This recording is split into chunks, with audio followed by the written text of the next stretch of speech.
60년 만에 안 아내. 아내와 60년을 살았습니다.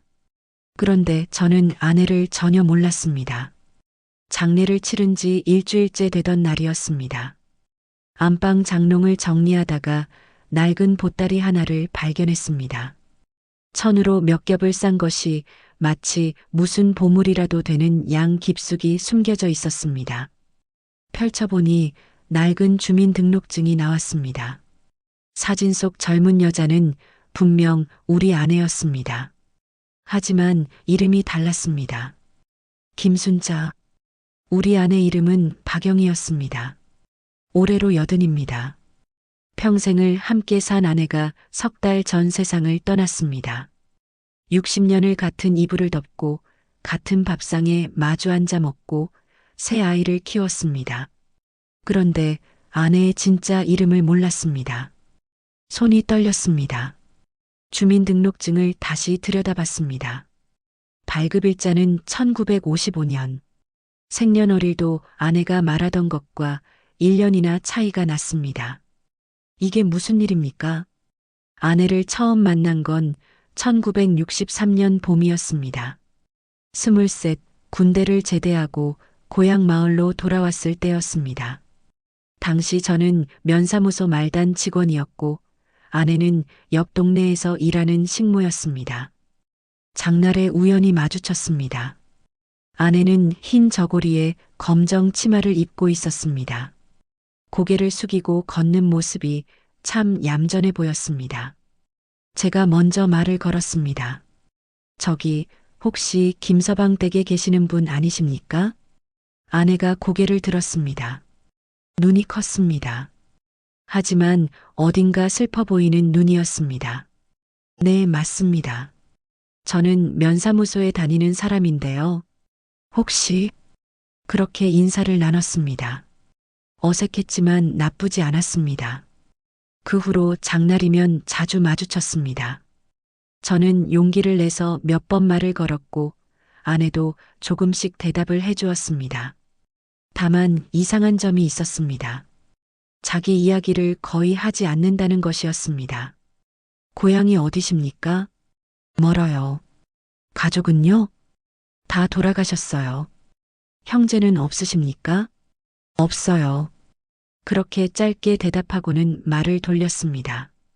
저는 그냥 수줍은 성격이려니 했습니다. 석 달쯤 지나 중매쟁이 할머니가 오셨습니다. 총각, 그 처자 어떤가? 얼굴도 곱고 일도 잘하고 성실하다던데. 글쎄요, 저야 좋은데. 그럼 됐네. 내가 김서방 댁에 가서 얘기해보지. 며칠 후 할머니가 다시 왔습니다. 총각, 처자가 허락했네. 좋은 날 받아서 혼례 올리게. 정말입니까? 그럼 거짓말을 하나. 다만요? 처자 집안이 어려워서 혼수를 제대로 못 차린다더구만. 그것만 양해해주게. 괜찮습니다. 저도 넉넉한 형편이 아니니까요. 그해 가을, 우리는 결혼했습니다. 면사무소 뒤편 작은 방 하나를 얻어서 신혼 살림을 차렸습니다. 가구라곤 이불 한 채, 밥상 하나, 옷 몇 벌이 전부였습니다. 첫날 밤 아내가 조심스럽게 말했습니다. 제가 변변한 게 없어서 미안해요. 무슨 소리요? 당신이 있으니 그것만으로 충분하오. 아내가 눈물을 글썽였습니다. 그 눈빛을 지금도 기억합니다. 고마움과 미안함이 섞인 복잡한 눈빛이었습니다. 결혼 생활은 평탄했습니다.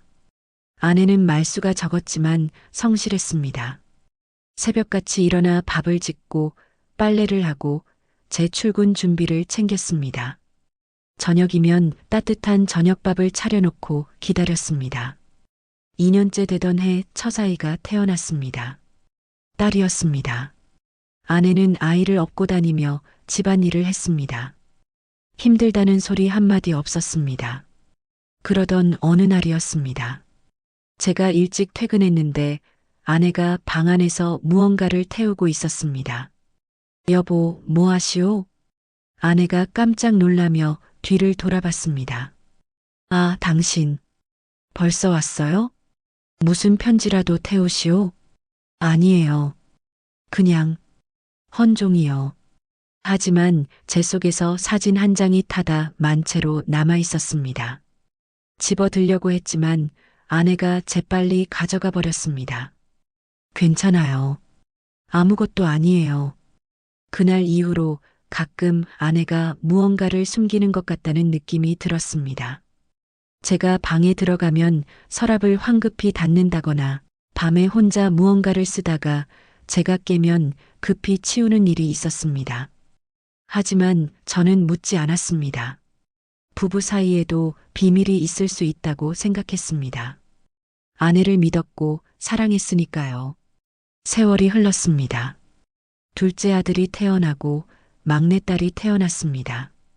저는 면사무소에서 승진을 거듭해 주사까지 올라갔습니다. 집도 장만했습니다. 허름했지만 우리 집이었습니다.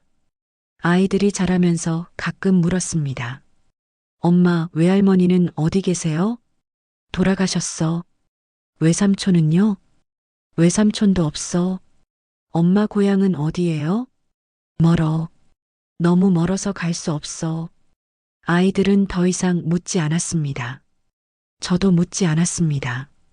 아내에게도 말 못할 사정이 있겠거니 했습니다. 아내는 좋은 어머니였습니다.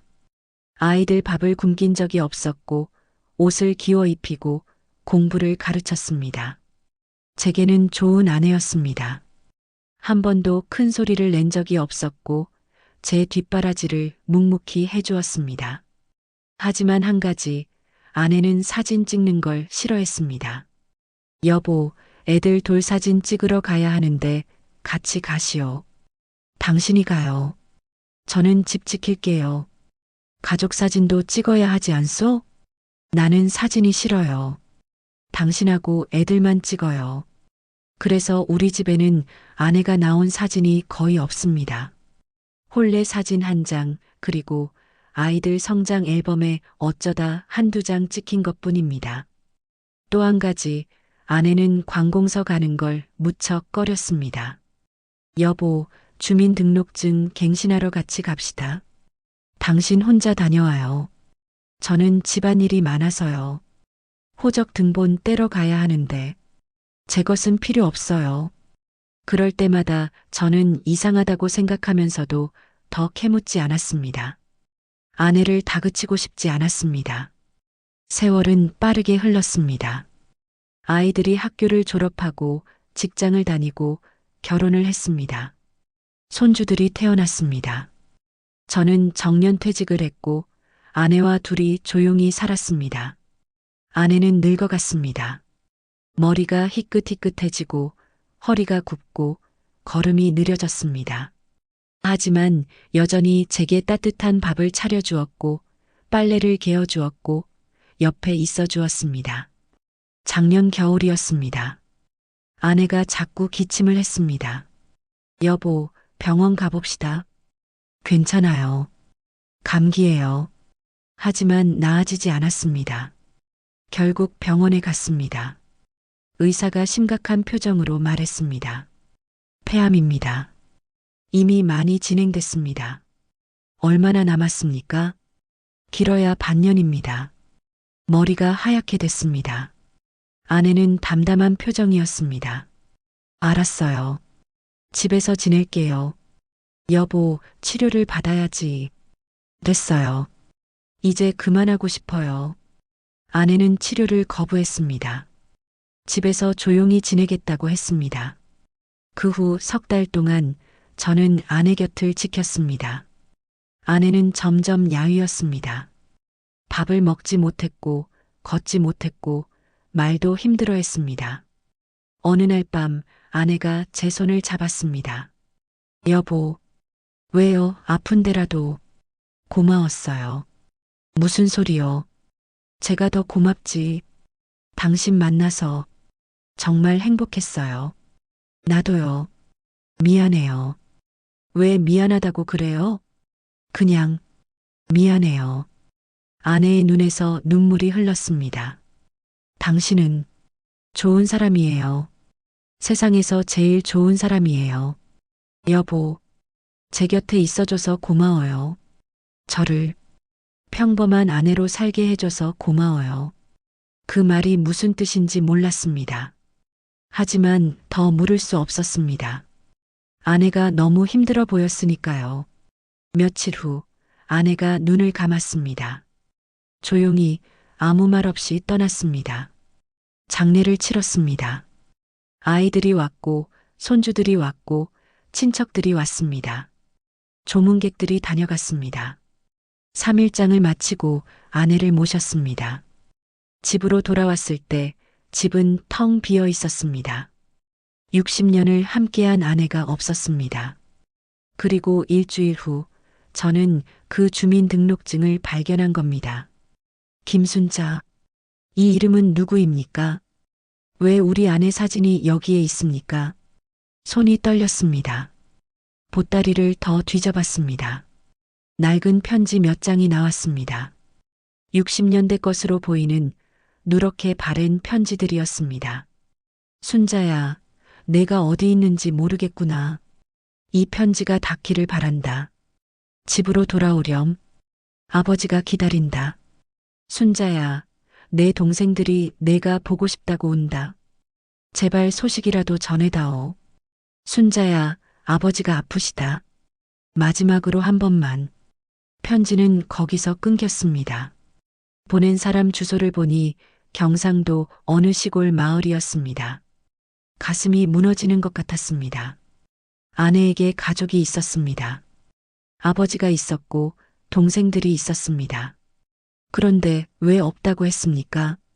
왜 숨겼습니까? 더 뒤져봤습니다. 작은 수첩 하나가 나왔습니다. 아내의 필체로 빼곡히 써져 있었습니다. 1955년 7월 15일. 오늘 집을 나왔다.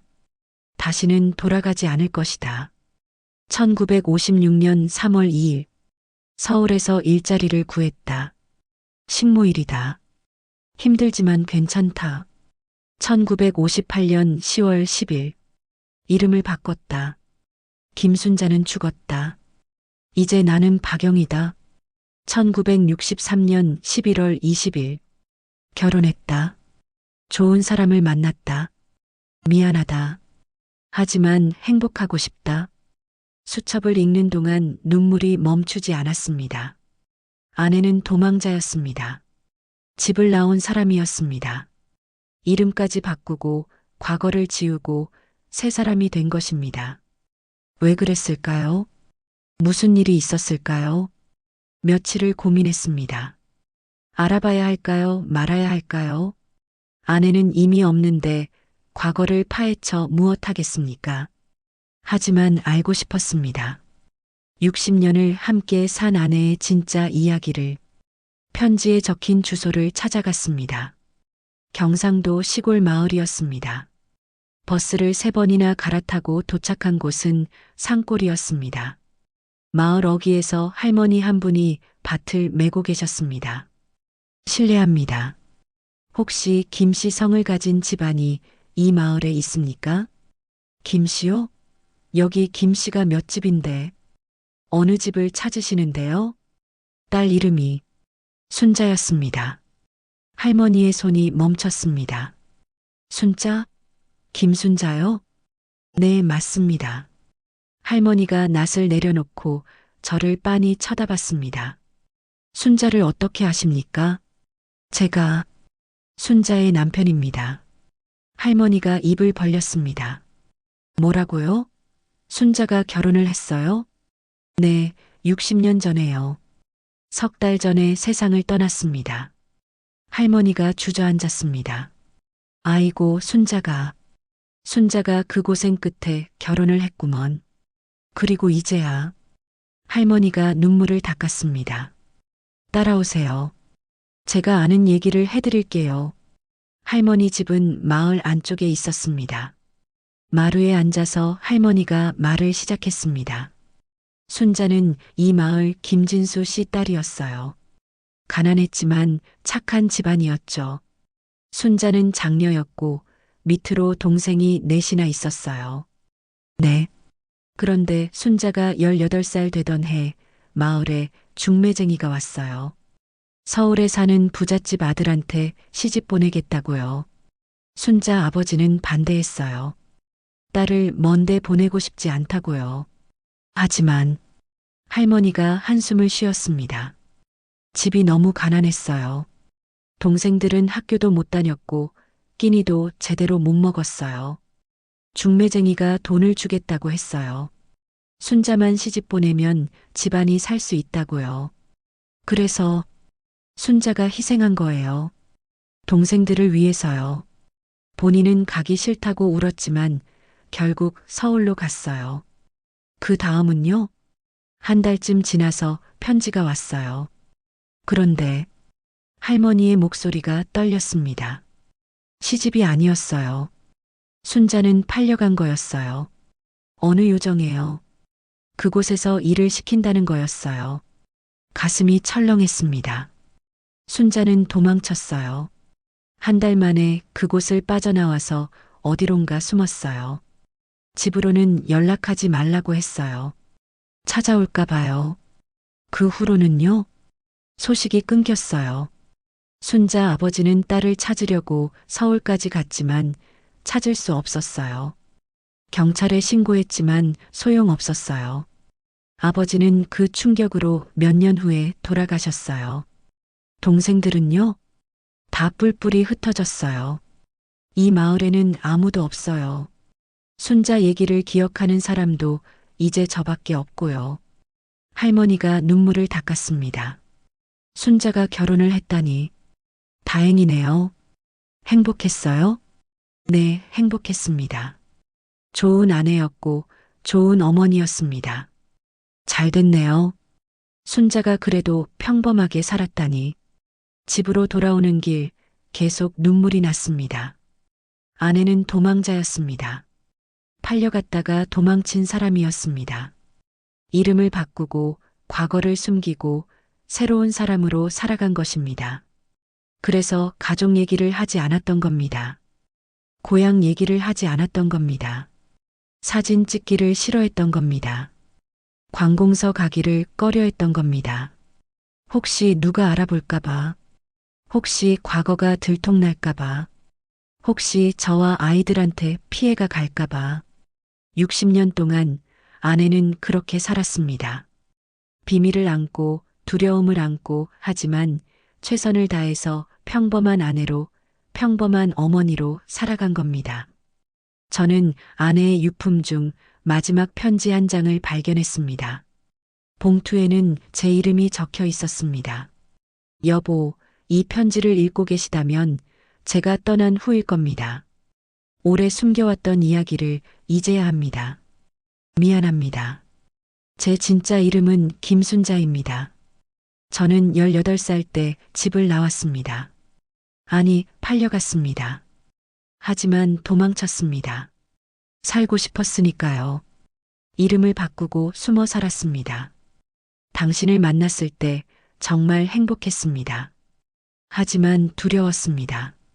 제 과거를 알면 떠나실까봐, 아이들한테 피해가 갈까봐, 그래서 평생 숨기고 살았습니다. 미안합니다. 하지만 후회는 없습니다. 당신과 함께한 60년이 제 인생에서 가장 행복한 시간이었으니까요. 당신은 저를 평범한 아내로 대해주었습니다. 과거도 묻지 않고 의심도 하지 않고 그냥 사랑해 주었습니다. 그게 얼마나 큰 선물인지 아십니까? 고맙습니다. 사랑합니다. 그리고 미안합니다. 당신의 아내 영희가 편지를 읽고 나서 한참을 울었습니다. 미안해할 일이 아니었습니다. 아내는 잘못한 게 없었습니다. 다만 불운했을 뿐이고 살아남으려고 애썼을 뿐이고 행복하고 싶었을 뿐입니다. 그리고 저와의 삶이 행복했다니 그것만으로 충분했습니다. 60년 만에 알게 된 아내의 진실. 하지만 아내는 여전히 제 아내였습니다. 김순자든 박영이든 이름은 중요하지 않았습니다. 중요한 건 우리가 함께 웃고 함께 울고 함께 늙어갔다는 것입니다. 지금도 아내가 보고 싶습니다. 아침에 일어나면 옆자리가 비어 있습니다. 밥을 먹을 때도, TV를 볼 때도, 잠들 때도 혼자입니다. 하지만 아내가 남긴 것들이 있습니다. 새 아이, 7 손주, 그리고 60년의 추억. 그것으로 충분합니다. 부부란 게 뭔지 이제야 압니다. 서로의 모든 것을 아는 게 아니라 서로를 있는 그대로 받아들이는 것입니다. 과거가 아니라 함께한 시간을 기억하는 것입니다. 아내는 평생 숨기며 살았지만 저는 아무것도 몰라도 행복했습니다. 그게 부부가 아닐까요? 이제 저도 얼마 남지 않았습니다. 곧 아내를 만나러 갈 겁니다. 그때 이렇게 말할 겁니다. 여보, 고생 많았소. 이제 쉬어도 돼요. 당신은 충분히 잘 살았소. 그리고 다시 손을 잡을 겁니다. 60년 전 그날처럼 부부로 산다는 것은 결국 그런 게 아닐까 싶습니다.